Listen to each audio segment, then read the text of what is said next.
ఇప్పుడే country delight యాప్ని download చేసుకోండి. Download the country delight app now.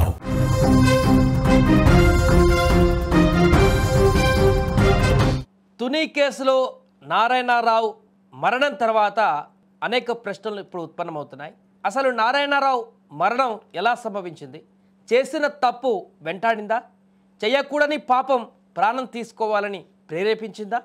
Narayana Rao మరణంలో ఏం జరిగింది అంటే అవమానమే ఆత్మహత్యకు కారణమనేటువంటి సమాధానం ఇప్పుడు ఎక్కువగా వినిపిస్తుంది.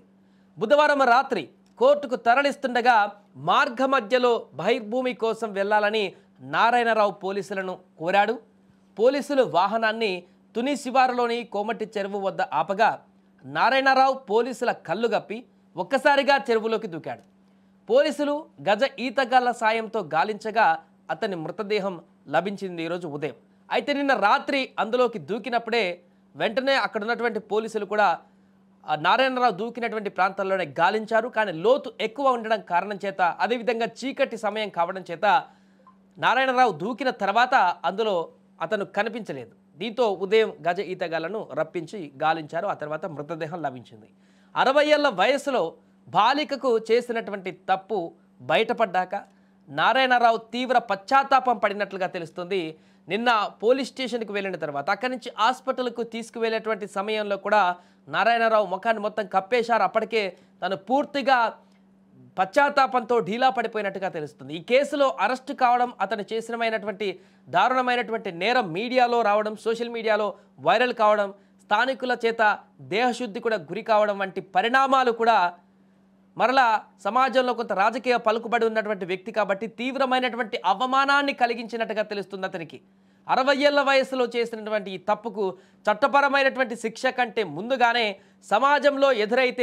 సమాజంలో ఎదురయ్యేటువంటి అవమాన భారం తట్టుకోలేక అతను ఈ యొక్క తీవ్ర నిర్ణయం తీసుకొని ఉంటాడని కూడా అంతా భావిస్తున్నారు. ఎందుకంటే బ్రతికినా కూడా ఇక సమాజంలో తను నలుగురు ముందు తలెత్తుకొని నిలబడేటువంటి పరిస్థితి లేదు కాబట్టి ఈ రకమైనటువంటి నిర్ణయం తీసుకున్నట్టుగా చెప్పుకోవచ్చు. సమాజంలో ఓ పెద్ద మనిషిగా, రాజకీయ నాయకుడిగా చెప్పుకుంటూ తిరిగేటువంటి నారాయణరావు తన పరువు పోయిందని భావించి ఎవరికి ముఖం చూపెట్టుకోలేక తనకు తాను శిక్ష వేసుకున్నాడనే అభిప్రాయం కూడా ఇప్పుడు వ్యక్తమవుతోంది.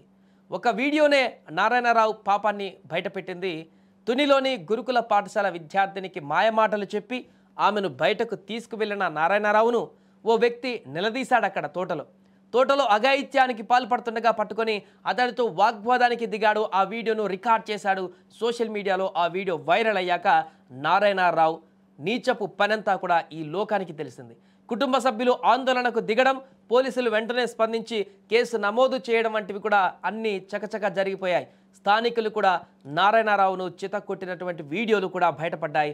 ఇంతలోనే అతన్ని అరెస్టు చేసి కోర్టుకు తరలించగా మార్గ మధ్యలోనే బహిర్భూమికి వెళ్తానంటూ చెప్పి రాత్రి సమయంలో అక్కడ పోలీసులకు కళ్ళు కప్పి, రాత్రికి వర్షం కూడా పడుతున్నటువంటి సందర్భంలోనే పోలీసులను కళ్ళు కప్పి చెరువులోకి ఒక్కసారిగా దూకి ఆత్మహత్య యత్నానికి ప్రయత్నం చేశాడు ఈ యొక్క నారాయణరావు. ఆ ప్రయత్నంలోనే ఆ చెరువులో మునిగి ప్రాణాలు వదిలినటువంటి పరిస్థితి నెలకొంది. సో మొత్తానికి ఈ యొక్క ఎపిసోడ్ మొత్తంలో కూడా పాపం పండింది.